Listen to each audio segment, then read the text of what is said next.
WRJN News Time is 5:37. Today we are celebrating the 60th anniversary of Queen Elizabeth's accession to the throne of Great Britain and Northern Ireland, the United Kingdom, if you will. And one of the real charms, if you've ever been to Door County, is going to a store up there that specializes in products made in Britain. In fact, the store itself is called Made in Britain Limited, and therefore, I'm thinking that the person that would be the proprietor of this shop would be somebody who knows quite a bit about British culture in general and really how it affected American culture. So we're going to talk about that as well as this unique shop with the owner of Made in Britain Limited in Egg Harbor, Wisconsin. That would be Gary Sedan. Gary, thanks for joining us on the program, sir. Thank you, Ted. My pleasure. Now, let's talk about your store first, because you began the store about 12 years ago, 12 years ago, and I've never seen anything like it in my life. You have a number of products that come directly from Great Britain. Thank you. That's right. In fact, my wife and I have been interested in Britain for many, many years, and of course we'll get into that later. Right.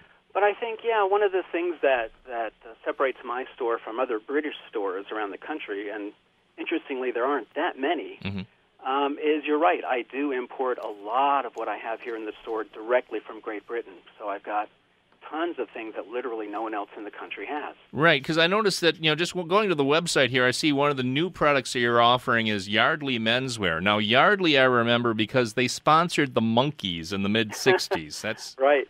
It was Black Label, I think the name of the cologne was, that they sang the jingle for, if I'm not mistaken. Am I correct with that? Honestly, I don't recall that, although that was my era, I have to admit. Okay, well, great, yeah, because once I saw Yardley, it just brought back that memory of the Monkees, and the Monkees were very much a group that was formed more or less by guys in Hollywood because of the British invasion, the Beatles and other groups like that. And I think when we start a discussion in regards to British culture in America, it really starts big time with the Beatles, though there was always little bits of British culture along the way. Mm-hmm. It certainly started for us with the Beatles, and probably giving away my age here, I was in fourth grade when the Beatles first went on the Ed Sullivan Show. Right. And then I and millions and millions of others just got totally hooked, not only on the music, but that what is now called, or what was then called, the British invasion. Right. So many bands and so many musicians just suddenly started coming over in the mid-'60s, and we all got hooked. Right. And the one thing to mention in regards to the Beatles, though, and with a lot of the culture and a lot of the entertainment that came from Britain during the 60s and even into the 1970s, is that the Beatles, as well as a number of different comedians, were very much influenced by a team that had a regular radio show on the BBC and throughout the 1950s called the Goons. The Goons were very much an influence on John Lennon's sense of humor, which is shown in the books that he wrote along the way. One of those Goons being Peter Sellers. That's exactly right, and it's funny you should mention that, because just a few weeks ago, I finished reading a biography of John Lennon, and it went into that in some detail. Mm-hmm. And, of course, the Goons were a fantastic influence on Monty Python later in the 70s. Mm-hmm. Right, exactly, because if you're looking for something to do, go to YouTube and look up Spike Milligan. Mm-hmm. Mm-hmm. Spike Milligan, a brilliant British comedian who actually did pop up on Monty Python a couple times along the way, if I'm not mistaken. Probably. I don't recall, but that could be. Yeah, but the one thing is, he was basically the man behind putting together comedy that was just chock full of anarchy. Right. And which influenced those who were a part of Monty Python in separate parts before they ended up forming the team of Monty Python in the 1970s. But it's also a case, too, where the director of partially the radio show, some of the films that Peter Sellers and the Goons were involved in, as well as a television show which featured Peter Sellers and Spike Milligan with one of my favorite names of a television show of all time, a show called Fred.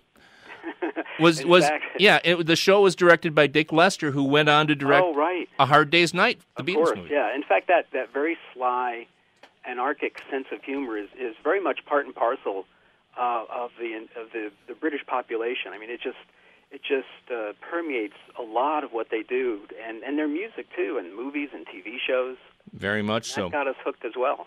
And now we're talking about the entertainment end of things. We're talking about the Beatles and the British invasion musically, talking about Monty Python. But there were many other avenues of not just entertainment but culture that were very much influenced by Britain during the time that Queen Elizabeth was on the throne, especially during the 1960s, because it was more than just entertainment, fashion. Because the miniskirt basically came from Britain thanks to Mary Quant.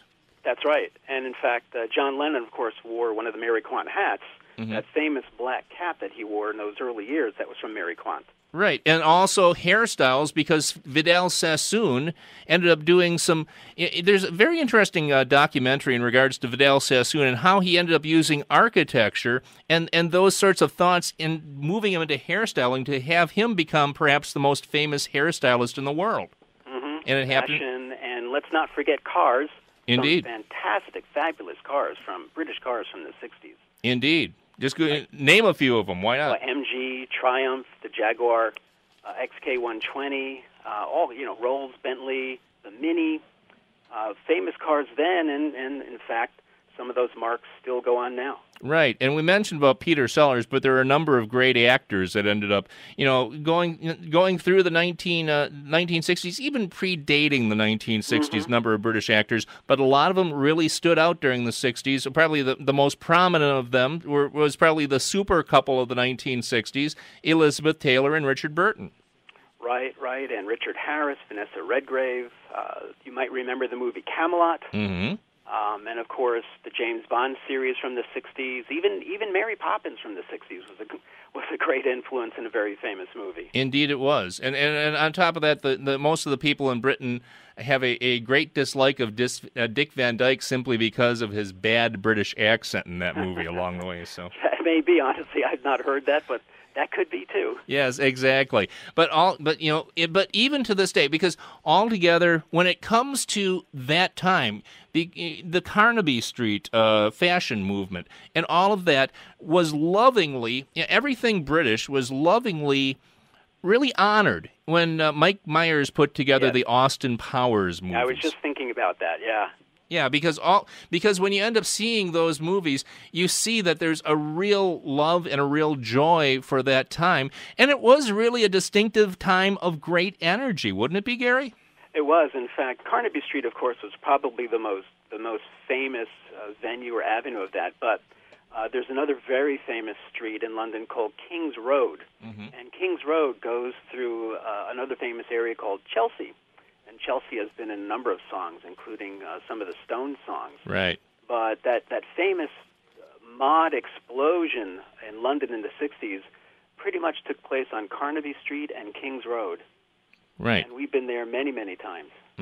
And the one thing in regards to all of what we're talking about, which really came to the fore in the 1960s, it has stayed with us during the 70s, the 80s, the 90s, even into today, the musical influence of Britain ever since then. And it's crazy because we're talking about an island the size of Texas having a disproportionate amount of influence on American music, big America. It's just crazy how that works. And world music, too. Yeah, I'm glad you mentioned that because there's a phrase that's used fairly often, perhaps more there than here, called punching above your weight. And I think you'd have to say that with roughly 1/5 of the population of the United States, Britain, culturally, since certainly the 60s and still now, definitely punches above its weight.